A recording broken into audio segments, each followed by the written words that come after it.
Once upon a time, slightly younger Jude took his bad hair and his Mamiya RZ 67 Pro Mark II out into the wilderness of Idaho to check out a location for film photography, only to discover that his gear wasn't working right and he went home empty-handed. This is the continuation of that story. Well, it's just a beautiful evening this Tuesday. It's one of the first clear-ish days that we've had in a long time here in the West, so I figured today would be a great opportunity to get out with a camera, do some landscape photography. I've just pulled over to make sure everything is ready for the dusty back road, so now that we're good to go, we gotta move because it's about 6 o'clock in the evening and sun is scheduled to set around 9, so that doesn't give us much time to set up and get compositions and cameras and all that good stuff. Thanks for joining me. Let's get to it.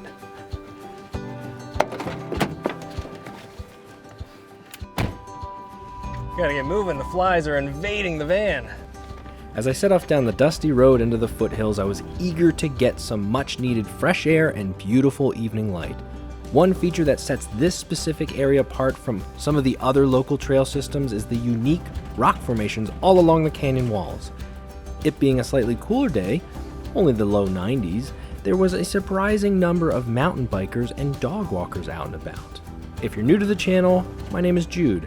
I've been an outdoor photographer for over 12 years, and this YouTube channel is here to help me share what I've learned and hopefully inspire you to enjoy the photography and stop worrying about the technology.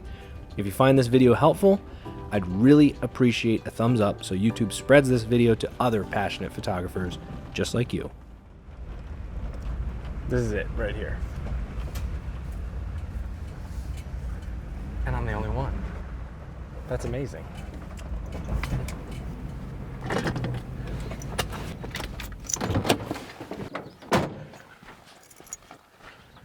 There are so many flies out here. This is insane. Generally, fly season starts in September.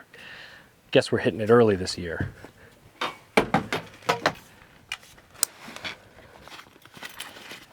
They're trying to fly into my eyeballs.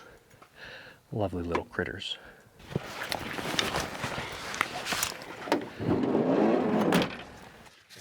And we are off. Overloaded like usual, but today is a shorter hike. The spots I photographed last time, are actually really close to the parking area.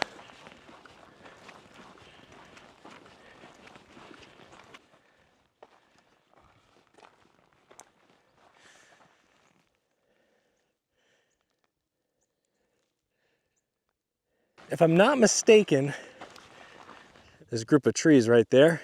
Pretty sure I tried to photograph those last time, but this tree line right here is interfering with my view of them. So I'm either gonna have to get higher and shoot from higher or choose a different subject. I'm really liking the look of that tree right there, but the foliage next to it definitely pulling the weight into the shadows there. It's not the end of the world if these photos don't work out for me. There's 100% another one, just a little bit up the trail. There it is. So with the sun shining, this group of trees is my subject. Yes, it's not ideal because there's a lot of them and they're layered, but I think if my frame cuts off like right here, extends kind of in a panoramic shape like that, you can imagine like this, I can actually get a nice photo for today.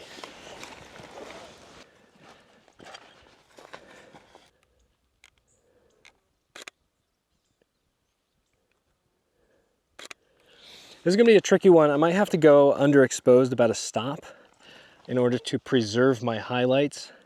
Otherwise, the branches that are peeking up over the horizon line, they get lost and blown out. I want to retain the edge detail of those branches, so I'm going to stop under. It looks very dark, so hopefully this Sony is capable of pulling out a lot of that detail.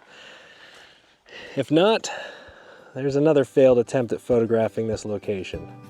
I'm at f8 1/500th of a second at ISO 100. I'm going to transfer that over to 100 mil just to see if that'll help. I might have to grab the tripod.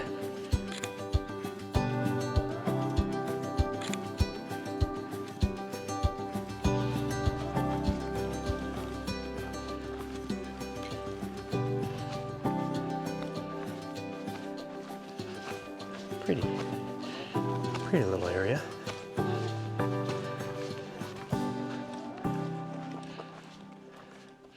Huh. That's cool. Didn't expect to see anything like this. It's probably just an apple tree. Yeah. Like a crab apple or something. There's one. I think I'm going to take a makeshift macro shot of that single red apple that's hanging from that tree. Opportunistic.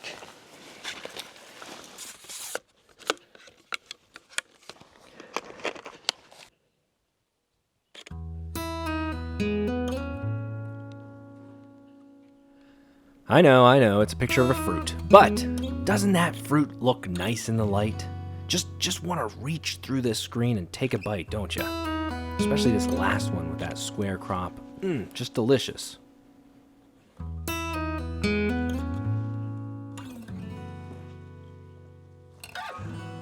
That was strangely stressful trying to take a picture of that before the sun fully set.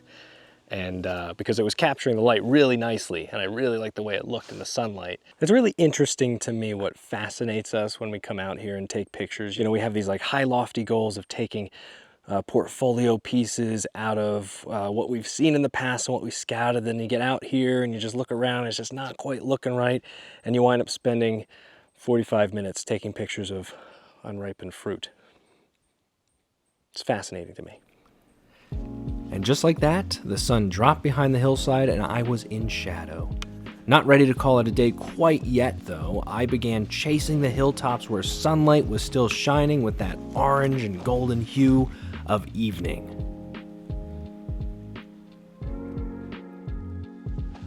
Okay, it's just up the trail a ways. The sun is hitting this one hill, super cool. If I can get the right vantage point, this could look cool. Almost there. Check it out. That hill right there. It's at a distance. I get sort of close to it, but I gotta move fast. The sun is setting rapidly. Gotta hurry.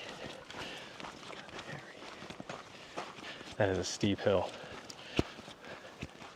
But I think that's my only chance of getting the right view, is walking up there a bit.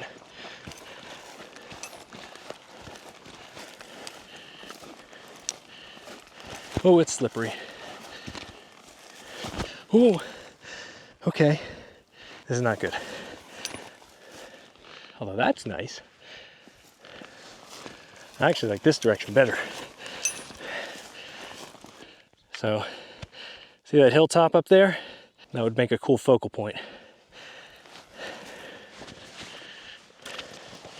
The filming of this is not going to be phenomenal. We're kind of in a precarious position. But I do rather like this view. And if I can get as high as possible, I'll be able to see over top of the trees. And there is just the slightest bit of cloud formation over there that I think I can use. Might be able to cut through with a polarizer. We'll see. Okay, once again, reaching for the 100 to 400. This is definitely the lens of the day.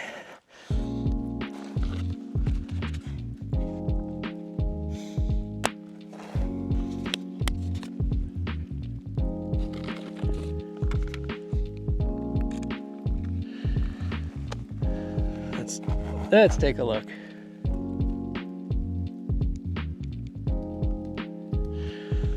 To be honest, the polarizer is not doing a ton, and there's not much I can do about that. The sky is almost completely white, but we're getting a lot of the orange and green colors from the hillside, which is nice.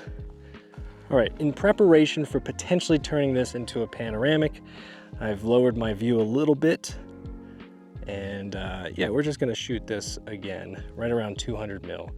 f8, 1/60th of a second, ISO 100. Just like that.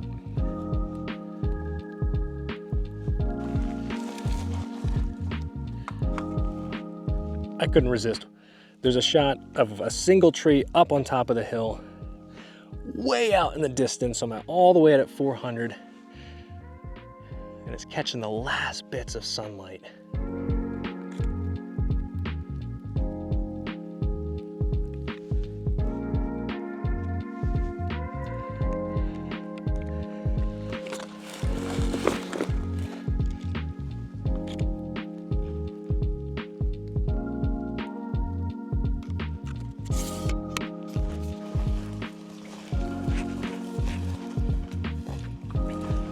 I'm gonna keep the camera running just in case I need extra B-roll or in case I come across an animal of some kind.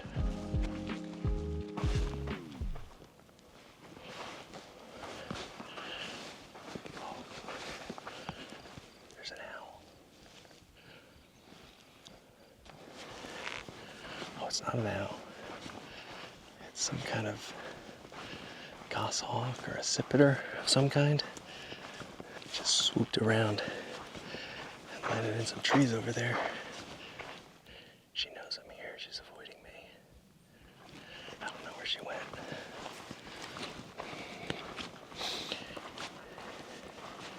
That's cool.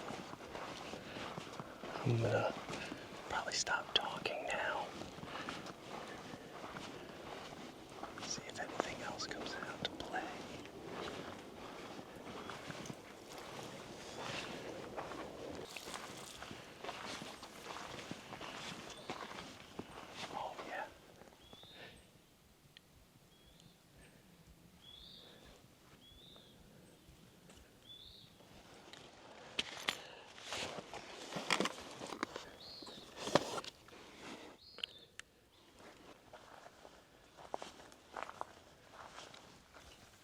Camouflage is so good.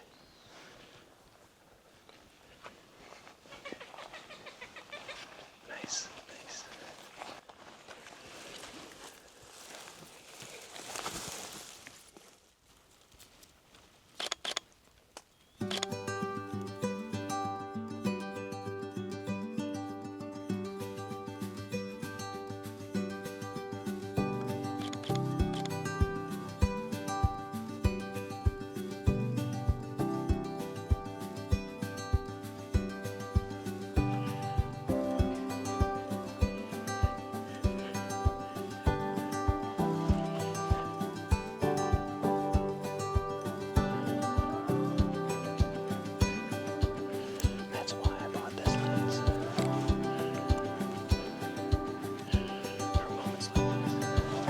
Next time I won't bring the big backpack like you all have been suggesting.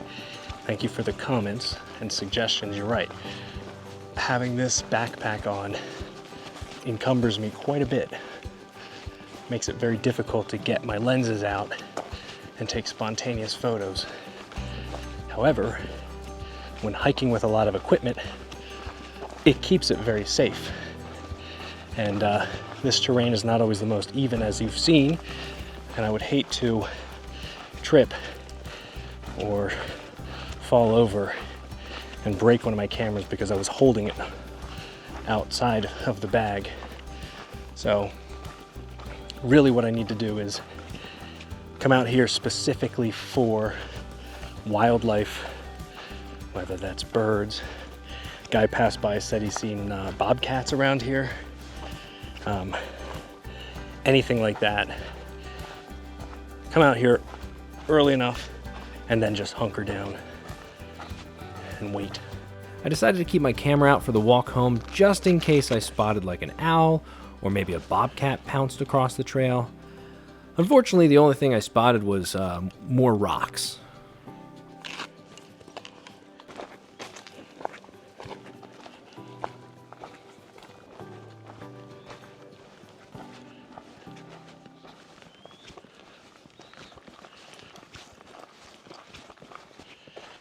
There's the old van, steadfast and waiting for me.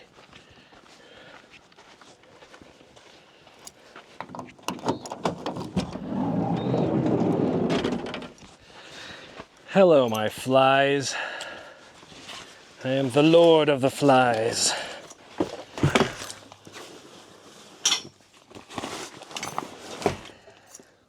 All right, well, that's all there is for this video. Back at the van, nice little walk, nothing extreme. This time not nearly as hot, sweaty, and dehydrated as I normally am, which is pleasant. Chances are next week will be 105 again, smoke will roll back in, and I'll be miserable and complaining again. So for now, I'm pleasantly surprised, but ever the pessimist, I'm fully expecting things to get way worse. Hey, thanks again for watching. I will see you in the next one. Bye for now.